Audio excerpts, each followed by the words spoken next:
Hello my beautiful souls. നമസ്കാരം. നമ്മൾ ഇന്ന് നോക്കാൻ പോകുന്ന ടാരോട്ട് റീഡിംഗ്, നിങ്ങളുടെ ഒരു ആത്മാർത്ഥ സുഹൃത്ത് പിണങ്ങിപ്പോയിട്ടുണ്ടെങ്കിൽ അവരുടെ കറണ്ട് ഫീലിംഗ് എന്താണ്, അതുപോലെ തന്നെ അവരുടെ ഒരു ഫ്യൂച്ചർ എനർജിയും കൂടി നമുക്ക് നോക്കാം.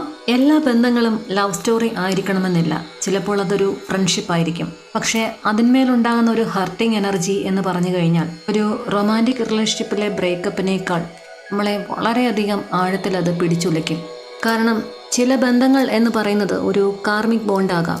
അതൊരു ഫ്രണ്ട്ഷിപ്പായാലും അതുപോലെ തന്നെ ഒരു ലവ് റിലേഷൻഷിപ്പ് ആണെങ്കിലും ബന്ധം കാർമിക് ആകുക എന്ന് പറഞ്ഞു കഴിഞ്ഞാൽ രണ്ടു പേർക്കും മറക്കാൻ കഴിയില്ല, രണ്ടു പേർക്കും വിട്ടുപോകാനും സാധിക്കില്ല. അതങ്ങനെ ഹോൾഡ് ചെയ്ത് കൊണ്ടു നടക്കും. കുറേ കാലമായി നിങ്ങളെ വിട്ടുപിരിഞ്ഞ ആ ഒരു ആത്മാർത്ഥ സുഹൃത്തിന് വേണ്ടിയിട്ട് നമുക്ക് റീഡിങ്ങിലേക്ക് പോകാം. ആദ്യമായിട്ടാണ് നിങ്ങൾ ഈ ചാനൽ കാണുന്നത് എങ്കിൽ ചാനൽ സബ്സ്ക്രൈബ് ചെയ്ത് നിങ്ങളുടെ എനർജി ഈ ഒരു റീഡിങ്ങിലേക്ക് കണക്ട് ചെയ്യുക. അവരുടെ ആ ഒരു മുഖം മനസ്സിലേക്ക് കൊണ്ടുവരിക. ഒപ്പം അവരുടെ പേര് ഒരു 3 പ്രാവശ്യം മനസ്സിൽ പറയുക. നിങ്ങളെ ഒരുപാട് സന്തോഷിപ്പിച്ച, ഒരുപാട് പൊട്ടിച്ചിരിപ്പിച്ച ആ പഴയ കാര്യങ്ങൾ ജസ്റ്റ് ഒന്ന് ഓർമ്മിക്കുക. പോസിറ്റീവായിട്ടിരിക്കുക. The current feeling of your best friend. നമുക്ക് ഇവിടെ വന്നിരിക്കുന്ന കാർഡുകൾ എന്ന് പറയുന്നത് 4 of wands, page of pentacles, 9 of pentacles and knight of pentacles. ഒരു വാൺസ് എനർജിയും അതുപോലെ തന്നെ 3 പെൻറ്റക്കിൾസ് എനർജിയുമാണ് ഇവിടെ വന്നിരിക്കുന്നത്. 4 ഓഫ് വാൺസ് പറയുന്നത് നിങ്ങളെന്ന വ്യക്തി അവർക്ക് എപ്പോഴും ഒരു സേഫ് സോണായിരുന്നു. എന്ത് കാര്യങ്ങളും അവർക്ക് തുറന്ന് പറയാമായിരുന്നു. ഈവൻ മണ്ടത്തരമാണെങ്കിൽ കൂടി അത് നിങ്ങളോട് പറഞ്ഞ് പൊട്ടിച്ചിരിക്കുമ്പോഴുണ്ടാകുന്ന ഒരു ഫീലിംഗ് അവർക്ക് മറ്റൊരാളോടും തോന്നിയിട്ടില്ല. നിങ്ങളുടെ ഈ ഒരു ഫ്രണ്ട്ഷിപ്പിൽ അവർക്കൊരു സ്റ്റെബിലിറ്റി, അതുപോലെ തന്നെ ഒരുപാട് സന്തോഷം, ഹാപ്പിനെസ്, പീസ്ഫുൾ വൈബൊക്കെ ഉണ്ടായിരുന്ന ഒരു ഫ്രണ്ട്ഷിപ്പാണ് ഇതെന്ന് കാണിക്കുന്നു. ഒരു ബ്രേക്കപ്പായി പോയിട്ടുണ്ടെങ്കിൽ തന്നെയും അവർക്ക് ഈ ഒരു ബന്ധം ഒരിക്കലും നെഗറ്റീവായി ഇപ്പോഴും അവർ കാണാറില്ല. തീർത്തും പോസിറ്റീവായിട്ട് മാത്രമാണ് ഇപ്പോഴും ഈ ഒരു ബന്ധത്തെ അവർ കാണുന്നത് എന്ന് കാണിക്കുന്നു. നിങ്ങൾ ഒരുമിച്ചുണ്ടായിരുന്ന ആ ഒരു പഴയ കാലം ഇപ്പോഴും അവർ മനസ്സിലോർത്ത് സന്തോഷിക്കാറുണ്ട്. നെക്സ്റ്റ് ഇവിടെ വന്നിരിക്കുന്ന കാർഡ് പേജ് ഓഫ് പെൻറ്റക്കിൾസ് ആണ്. Let me try again slowly എന്നൊരു എനർജി. അതായത് മേ ബി ഞാൻ കുറേ കൂടി മെച്യൂർഡായിട്ട് ആ ഒരു സിറ്റുവേഷൻ കൈകാര്യം ചെയ്യേണ്ടതായിരുന്നു, കുറേ കൂടി നന്നാക്കാമായിരുന്നു. ഒരു ചെറിയ പിണക്കമൊക്കെ വന്നപ്പോൾ തന്നെ ഒരു കമ്മ്യൂണിക്കേഷനൊക്കെ ഒന്ന് ഇമ്പ്രൂവ് ചെയ്ത് എനിക്കൊന്ന് കോണ്ടാക്ട് ചെയ്യാമായിരുന്നില്ലേ എന്നൊക്കെ അവർ ആലോചിക്കുന്നുണ്ട്. ഈ ഒരു തോന്നലൊരു നിങ്ങളുമായിട്ടുള്ളൊരു റെക്കൺസിലിയേഷൻ വൈബൊക്കെ കാണിക്കുന്നുണ്ട്. പക്ഷേ അല്പം സ്ലോ ആയിരിക്കും, പ്രാക്ടിക്കലായിട്ടായിരിക്കും നിങ്ങളെ അവർ അപ്രോച്ച് ചെയ്യുന്നത്. 9 ഓഫ് പെൻറ്റക്കിൾസ് ഒരു സെൽഫ് റെസ്പെക്റ്റ്, അതുപോലെ തന്നെ ഇൻഡിപെൻഡൻസിനെ സൂചിപ്പിക്കുന്നു. ഇവിടെ ഒരു ഈഗോ അല്ല വില്ലൻ എന്ന് പറയാം. സെൽഫ് വാല്യൂവിനാണ് അവർ പ്രാധാന്യം കൊടുത്തിരിക്കുന്നത്. ബ്രേക്കപ്പിന് ശേഷം അവർ ഒരു സ്വന്തം സ്പേസ് ഒക്കെ എൻജോയ് ചെയ്ത് ഞാൻ ഓക്കെയാണ് എന്നുള്ള ഒരു സ്വയം ബോധ്യത്തിൽ അങ്ങനെ പോകുന്നു. പണ്ടൊക്കെ അവർ ഇമോഷണലി ഓവർ ഡിപ്പെൻഡൻ്റ് ആയിരിക്കാം. നിങ്ങളൊന്ന് പിണങ്ങിയാൽ എന്നെ ഒന്ന് നോക്ക്, എന്നോടൊന്ന് മിണ്ട് എന്നൊക്കെ പറഞ്ഞ് കൊച്ചുകുട്ടികളെ പോലെ നിങ്ങളുടെ പുറകിൽ നടന്നിട്ടുണ്ടായിരിക്കാം. അന്നവർ ഇമോഷണലി ഓവർ ഡിപ്പെൻഡൻ്റ് ആയിരുന്നു എങ്കിൽ ഇന്നവർ ഒരു സെൽഫ് വാല്യൂ തിരിച്ചറിഞ്ഞ് ഇമോഷണലി ഡിപ്പെൻഡൻ്റ് അല്ല. നിങ്ങളെ മിസ് ചെയ്യുന്നുണ്ടെങ്കിൽ തന്നെ അത് ഓപ്പൺലി ഷോ ചെയ്യുന്നില്ല. ഞാൻ എൻ്റെ സ്വന്തം സ്പേസിൽ ഓക്കെയാണ് എന്നുള്ള എനർജി. നൈറ്റ് ഓഫ് പെൻറ്റക്കിൾസ് ഒരു സ്ലോ ആയിരിക്കും, പക്ഷേ ഒരു ലോയലായിട്ടുള്ളൊരു എനർജിയെ സൂചിപ്പിക്കുന്നു.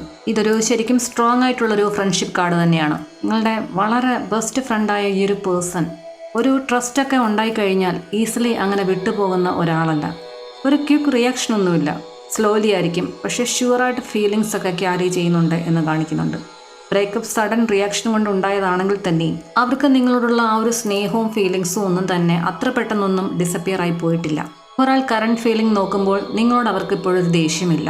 ഇപ്പോഴും സ്റ്റിൽ റെസ്പെക്റ്റ് പ്ലസ് സോഫ്റ്റ് കോർണറൊക്കെ ഉണ്ട്. ഒരു സ്ലോ ആയിട്ടുള്ളൊരു റെക്കൺസിലേഷൻ പോസിബിലിറ്റിയാണ് ഈ ഒരു സ്പ്രെഡ് കാണിക്കുന്നത്.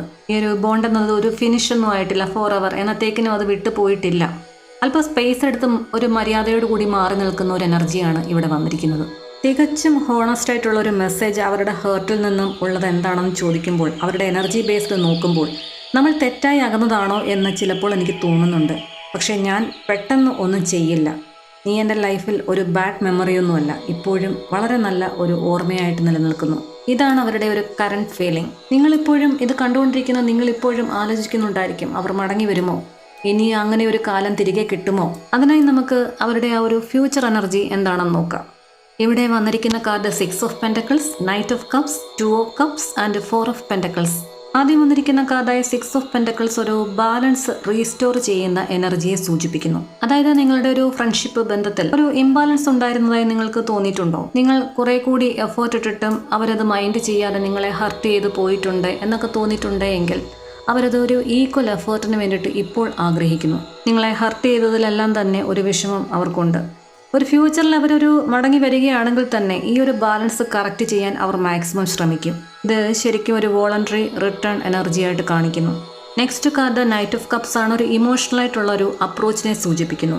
അതായത് ഒരു അപ്പോളജി എനർജി, എന്നോട് ക്ഷമിക്കൂ എന്ന് പറയുന്ന എനർജി, ഒരു സോഫ്റ്റ് ആയിട്ടുള്ള മെസ്സേജ്. എന്ത് തന്നെയാണെങ്കിലും ഒരു ഹൃദയം കൊണ്ടുള്ള ഒരു മെസ്സേജ് എന്ന് കേട്ടിട്ടില്ലേ, അതേപോലെ ഒരു മെസ്സേജുമായി അവർ നിങ്ങളെ സമീപിക്കും. ഈഗോ കൊണ്ടുള്ളൊരു ഡയറക്റ്റ് ഫൈറ്റിംഗ് എനർജിയൊന്നും ഇവിടെ കാണിക്കുന്നില്ല. ശരിക്കും ഒരു സറണ്ടറിങ് എനർജിയാണ്. നിങ്ങളുടെ ഒരു വാല്യൂ ഒക്കെ മനസ്സിലാക്കി ഫ്യൂച്ചറിൽ അവർ നിങ്ങളുടെ അടുത്തേക്ക് തീർച്ചയായിട്ടും മടങ്ങി വരും. നെക്സ്റ്റ് കാർഡ് 2 ഓഫ് കപ്സ് ആണ്. ഒരു മ്യൂച്വൽ ബോണ്ട് ഇപ്പോഴും അലൈവ് ആണെന്ന് കാണിക്കുന്നു. Still alive. ഒരു സ്ട്രോങ്ങസ്റ്റ് റെക്കൺസിലേഷൻ കാർഡാണിത്. ഒരു മ്യൂച്വൽ ഫീലിംഗ്, നിങ്ങൾക്ക് തോന്നുന്നത് പോലെ തന്നെ അവർക്കും തോന്നുന്നുണ്ട്, മിസ് ചെയ്യുന്നുണ്ട്. സോൾ ലെവൽ അണ്ടർസ്റ്റാൻഡിംഗ് ഒക്കെ ഉണ്ട്. അതായത് ഈ ഒരു അകലം എന്നത് ശരിക്കും നിങ്ങളുടെ ഒരു ഫ്രണ്ട്ഷിപ്പ് എന്ന് പറയുന്നത് ഒരു ഡീപ്പർ ബോണ്ടിലേക്ക് കുറെ കൂടെ കൊണ്ടുപോയിട്ടുണ്ട്. ഫ്യൂച്ചറിലേക്ക് പോകുമ്പോൾ നിങ്ങൾ തമ്മിൽ ഒരുമിച്ച് കാണാനും അതുപോലെ തന്നെ റീകണക്ട് ചെയ്യാനുമുള്ള ഒരു സ്ട്രോങ് പോസിബിലിറ്റി ഈ ഒരു സ്പ്രെഡിൽ കാണിക്കുന്നു.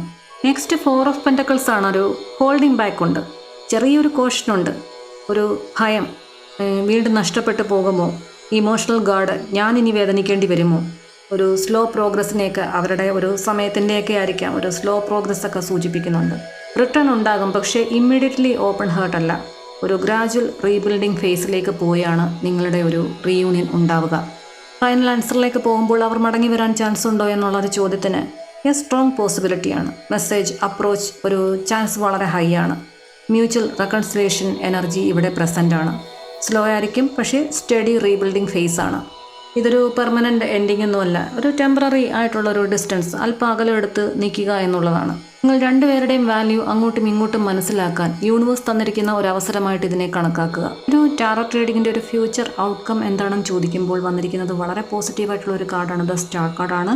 പക്ഷെ നമുക്ക് പുറത്തേക്ക് കാണിക്കാൻ പറ്റില്ല, I am sorry. Star card വരിക എന്ന് പറയുന്നത് ഒരു ഹീലിംഗിനെ സൂചിപ്പിക്കുന്നു, ഒരു പ്രതീക്ഷയെ സൂചിപ്പിക്കുന്നു, പ്യുവറായിട്ടുള്ള ഒരു ഇന്റൻഷനെ സൂചിപ്പിക്കുന്നു, നിങ്ങളുടെ ബന്ധത്തിനൊരു സ്പിരിച്വൽ ക്ലാരിറ്റിയൊക്കെ വരുന്നു എന്ന് സൂചിപ്പിക്കുന്നു.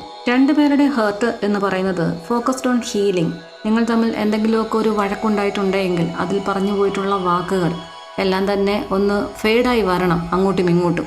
അതിനെയാണ് നമ്മൾ ഹീലിംഗ് ഫേസ് എന്ന് പറയുന്നത്. ആ ഒരു ഹീലിംഗ് ഫേസിലാണ് നിങ്ങൾ രണ്ടുപേരും എന്ന് കാണിക്കുന്നുണ്ട്. ഇത് കണ്ടുകൊണ്ടിരിക്കുന്ന നിങ്ങളിൽ ആരാണെങ്കിലും നിങ്ങളുടെ ഈ ഒരു ഫ്രണ്ട്ഷിപ്പിന് വേണ്ടിയിട്ടല്ലേ നിങ്ങൾ ഈ റീഡിംഗ് നോക്കുന്നത്. ഒരു കാര്യത്തിൽ യാതൊരു തർക്കവുമില്ല. എത്രയൊക്കെ ഫ്രണ്ട്സ് നിങ്ങളുടെ ചുറ്റിനും വന്നെന്ന് പറഞ്ഞാലും, നിങ്ങൾ രണ്ടുപേർക്കിടയിൽ ആരൊക്കെ ഉണ്ടെന്ന് പറഞ്ഞാലും ശരി, നിങ്ങളുടെ ആ ഒരു സ്ഥാനം എന്നത് അവിടെ വേക്കൻ്റ് ആണ്, ഒഴിഞ്ഞു കിടക്കും എപ്പോഴും. ഇനി അവരുടെ സ്ഥാനം നിങ്ങളുടെ മനസ്സിലും അതുപോലെ തന്നെ വേക്കൻ്റ് ആണ്. ഈ ഒരു ഡിവൈനായിട്ട് ഒരുമിപ്പിച്ച നിങ്ങളുടെ ഈ ഒരു ഫ്രണ്ട്ഷിപ്പ് എന്നത് അത്ര പെട്ടെന്നൊന്നും മാഞ്ഞു പോകില്ല. അതൊരു ഡിവൈൻ ടൈമിൽ ഒന്നിക്കുക തന്നെ ചെയ്യും. വളരെ മനോഹരമായ ഒരു ടാരോ റീഡിംഗ് ആയിരുന്നു ഈ ഒരു ഫ്രണ്ട്ഷിപ്പ് റീഡിംഗ് എന്നത്. നിങ്ങൾക്ക് ഈ റീഡിംഗ് ഇഷ്ടമായിട്ടുണ്ടെങ്കിൽ, റെസണേറ്റ് ചെയ്തിട്ടുണ്ടെങ്കിൽ ദയവായി ചാനൽ സബ്സ്ക്രൈബ് ചെയ്യുക. നിങ്ങൾക്ക് ഒരുപാട് ഇഷ്ടമുള്ള ഫ്രണ്ട്സിലേക്ക് ഈ ഒരു വീഡിയോ ഷെയർ ചെയ്ത് കൊടുക്കുക. ഈ ഒരു റീഡിങ്ങിൽ പറഞ്ഞിട്ടുള്ള എല്ലാ പോസിറ്റീവായിട്ടുള്ള കാര്യങ്ങളും നിങ്ങൾ നിങ്ങളുടെ ജീവിതത്തിലേക്ക് അട്രാക്റ്റ് ചെയ്യുക. നെഗറ്റീവായിട്ടുള്ളതും നിങ്ങളെ ഇപ്പോഴും വിഷമിപ്പിച്ചുകൊണ്ടിരിക്കുന്നതുമായിട്ടുള്ള എല്ലാ കാര്യങ്ങളും ഡിവൈന് മുമ്പിൽ സറണ്ടർ ചെയ്യുക. അതുപോലെ തന്നെ നിങ്ങളുടെ ഈ ഒരു ബെസ്റ്റ് ഫ്രണ്ടിനായിട്ടുള്ള ഈ ഒരു ഡിവൈൻ ഗൈഡൻസ് തന്ന് അനുഗ്രഹിച്ചതിന് യൂണിവേഴ്സിന് കമൻറ്റ് ബോക്സിൽ നന്ദി അറിയിക്കുക. ഇതൊരു ജനറൽ റീഡിംഗ് ആണ്. നിങ്ങളുടെ ജീവിതത്തിലെ കരിയർ അല്ലെങ്കിൽ റിലേഷൻഷിപ്പ് എന്നിവയൊക്കെ സംബന്ധിച്ച് ഒരു സുപ്രധാന തീരുമാനമെടുക്കേണ്ടുന്ന ഒരു ഘട്ടമാണ് എങ്കിൽ തീർച്ചയായിട്ടും ഒരു പേഴ്സണൽ റീഡ് എടുക്കാൻ ശ്രദ്ധിക്കുക. നിങ്ങളുടെ മാത്രമായിട്ടുള്ള ഒരു റീഡിംഗ് ആവുമ്പോൾ കുറെ കൂടി അത് നിങ്ങൾക്ക് റെസൊനേറ്റ് ചെയ്യും. നിങ്ങൾക്കിഷ്ടമുള്ള നിങ്ങളുടെ എനർജി റെസൊനേറ്റ് ചെയ്യുന്നു എന്ന് തോന്നിയ ഒരു ടാറോ ട്രേഡറിനെ സമീപിച്ച് ഒരു ഫ്യൂച്ചർ ഗൈഡൻസ് നിങ്ങൾക്ക് എടുക്കാവുന്നതാണ്. എൻ്റെ പേഴ്സണൽ റീഡിംഗ് നമ്പർ ഞാൻ സ്ക്രീനിൽ കൊടുത്തിട്ടുണ്ട്. അതിലേക്ക് വിളിക്കുകയോ മെസ്സേജ് അയക്കുകയോ ചെയ്യുക. പേഴ്സണൽ റീഡിങ്ങിന് പേയ്മെൻ്റ് ഉണ്ട്. അതുപോലെ തന്നെ എൻ്റെ ദിവസേനയുള്ള പ്രാർത്ഥനകളിൽ നിങ്ങളുടെ ആവശ്യങ്ങൾ ഉൾപ്പെടുത്തുന്നതിനായി താഴെ പേരും നാളും ചേർത്ത് കമൻറ്റ് ചെയ്യുക. തീർച്ചയായും നിങ്ങളെയെല്ലാം എൻ്റെ പ്രാർത്ഥനയിൽ ഉൾപ്പെടുത്തുന്നതായിരിക്കും. നിങ്ങൾ ഒരുപാട് ഇഷ്ടപ്പെടുന്ന, നിങ്ങൾക്കൊരിക്കലും മറക്കാൻ സാധിക്കാത്ത ആ കളഞ്ഞുപോയ നിങ്ങളുടെ ആ ഒരു നല്ല സുഹൃത്തിനെ തിരികെ കൊണ്ടുവരുവാനും നിങ്ങളുടെ ജീവിതം സന്തോഷപൂർണ്ണമാക്കുവാനും വേണ്ട എല്ലാവിധ അനുഗ്രഹങ്ങളും ഡിവൈൻ തന്ന് അനുഗ്രഹിക്കുമാറാകട്ടെ എന്ന് ഹൃദയം നിറഞ്ഞ് പ്രാർത്ഥിച്ചുകൊണ്ട് നിർത്തുന്നു. നന്ദി, നമസ്കാരം.